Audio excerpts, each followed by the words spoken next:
Louis Savinien Dupuy, it is not an ordinary name. It's a history. The legendary man, Dupuy hailed from the ordinary family in France, but created a commendable changes in the society of India. As a woman was suppressed by the male society, he realized that only education can liberate the women from the bondage. He is a man of vision, brought extraordinary changes through establishing education institutions in the various districts of Tamil Nadu. He founded the first women indigenous congregation in the soil of India to transform and bring radical changes among women. Now, we the students of Nirmala Catholic School, Gopalganj, Bihar, proudly present you the life history and the achievements of our founder, Father Louis Savinien Dupuy.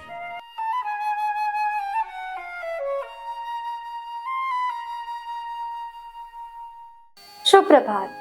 मैं Kahkasha Nirmala Catholic school की 8वीं कक्षा की छात्रा हूँ।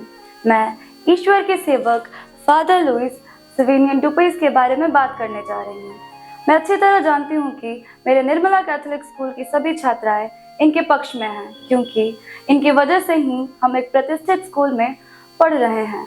मैं गर्व से आपके सामने ईश्वर के सेवक फादर लुइस के सविनीय जीवन और सफल मंत्रालय को प्रस्तुत करती हूँ। इनका जन्म फ्रांस में हुआ था। इनका पालन पोषण ईसाई धर्म के सभी गुणों के साथ हुआ। इन्हें एक पुरोहित के रूप में नियुक्त किया गया था। वे MEP के मंडली में शामिल हो गए थे।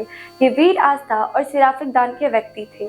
ईश्वर के सेवक भारत पहुंचे और 9 अप्रैल 1832 में जब वो पौंडीचेरी में पुरोहित के रूप में सेवा कर रहे थे, तब पौंडीचेरी में एक विराट धर्म सभा आयोजित की गई, जिस धर्म सभा में महिलाओं की शिक्षा की मुख्य चिंता पर चर्चा की गई थी।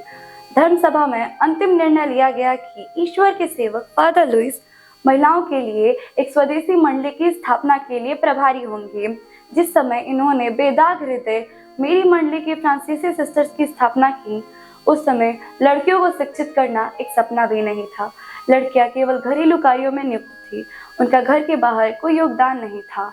ईश्वर के सेवक फादर लुइस ने शुरुआत में माता पिता और बहुत कम लड़कियों को शिक्षित होने की आवश्यकताओं को समझाने का प्रयास किया। बाद में उन्होंने हजारों लड़कियों को इकट्ठा किया स्कूल में शामिल होने के लिए।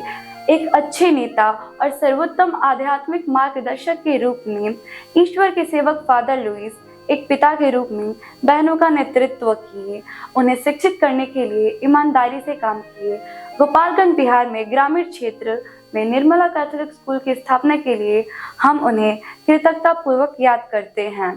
हमारी बहनों की समाज सेवा में हमें अनेक प्रकार के लाभ हुए। हमने अपनी आर्थिक स्थिति को ऊपर उठाना सीख लिया है। स्वास्थ्य मंत्रालय के माध्यम से स्वास्थ्य और स्वच्छता के बारे में जागरूकता बढ़ाई गई। शिक्षा मंत्रालय से अद्भुत दुनिया को देखने और हमारी दैनिक जीवन का सामना करने के लिए हमारी आंखें खोलता है। मैं धन्यवाद पूर्वक हमारी प्यारी बहनों और उनकी शिक्षा मंत्रालय की उपस्थिति की सराहना करती हूँ। हमारा सारा सम्मान ईश्वर के सेवक फादर लुइस सविनियन डुपुई को अर्पित है। धन्यवाद। लुइस सविनियन दुपुई तंदये।